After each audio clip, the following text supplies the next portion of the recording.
How many solutions can a quadratic equation have? In this video, I'll be answering that question. Hi, my name is Dr. Jide from Advantage Tutoring.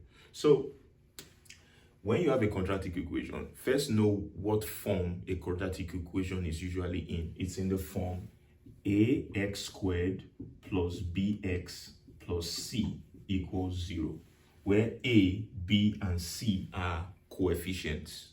All right, so for example, let's say you have x squared plus 5x plus 6 equals 0.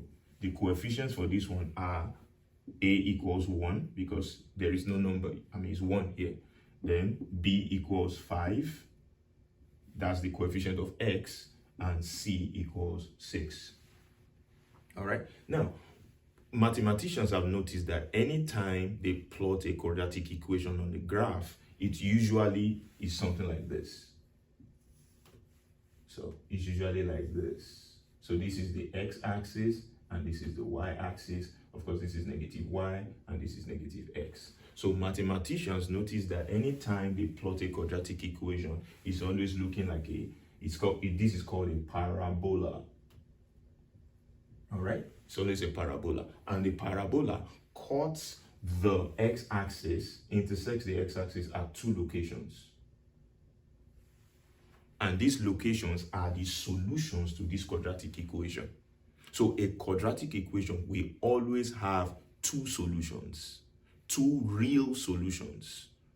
By real, I mean numbers positive or negative, real, not imaginary. All right, a quadratic equation will always have two solutions, two real solutions, because they always cut the x-axis like this.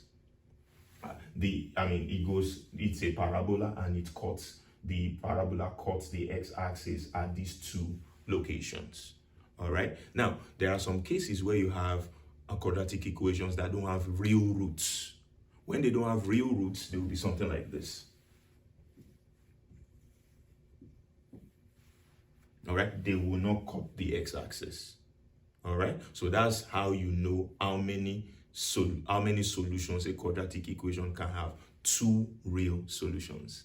If you found value from this video, please make sure you subscribe, and I'll see you next time. We have a video where I talked about finding quadratic equation from the solutions. Make sure you go ahead and watch it. It's in the description and it's also on the end card. Thank you, and see you next time.